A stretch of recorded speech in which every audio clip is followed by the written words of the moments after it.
Hey everyone, my name is Newman, Policy Director with the Texas Homeschool Coalition. I wanted to give you guys an update on some exciting things that happened here at the Texas Capitol this morning.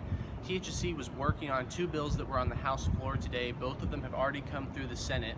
The first one was Senate Bill 999, and we got 4 major CPS reforms passed on that bill when it passed the House floor today, because we amended some of the language onto it.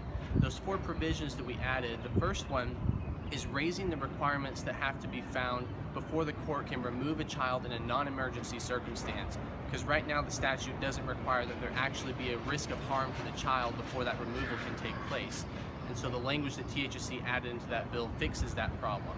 There's also a requirement that we added in that allows the parent to request a 7-day extension to the hearing that happens after the child has been removed.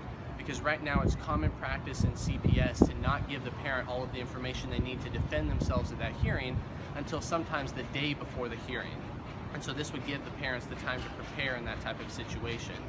2 of the other requirements that we passed, one of them would prevent CPS from filing suit against both parents when there's only evidence against one parent that they did something wrong. Because right now it's common for CPS to sue for termination of both parents even when only one of them was abusive or neglectful, and this would require that they have to have facts against both parents before they can file for termination against both parents. The 4th requirement that we added to Senate Bill 999 says that if CPS is filing suit against one family multiple times because they have multiple children who were involved in these situations, that all of those suits have to happen in the same court.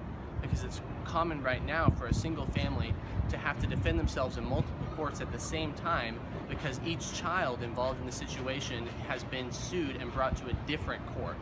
So all of those were passed on Senate Bill 999 today. Those are headed to the governor's desk. We also had an amendment that made it onto Senate Bill 11, which was heard on the House floor today, and will probably be headed to the governor's desk sometime this week. And the addition that we got on there says that the CPS deadlines that are currently in the code have to be followed, or else the court will lose jurisdiction on the case completely. Because right now, even though there are deadlines in the statute, it's common for CPS to simply run straight past the deadlines, and a lot of families who might otherwise have won if you had ever gone to trial will lose because they don't have the time, energy, or the resources to defend themselves for an indefinite period of time. So we also had a hearing on House Bill 7 in the Senate yesterday. That's a bill that THSC has worked on all session long. We had almost all of our CPS reforms added onto that bill before it left the House last week, and it was heard this week in the Senate, and all of THSC's reforms are still added on, or we have a couple that are going to be added on throughout the process, and it looks promising that that bill could pass with nearly all of THSC's CPS reforms included.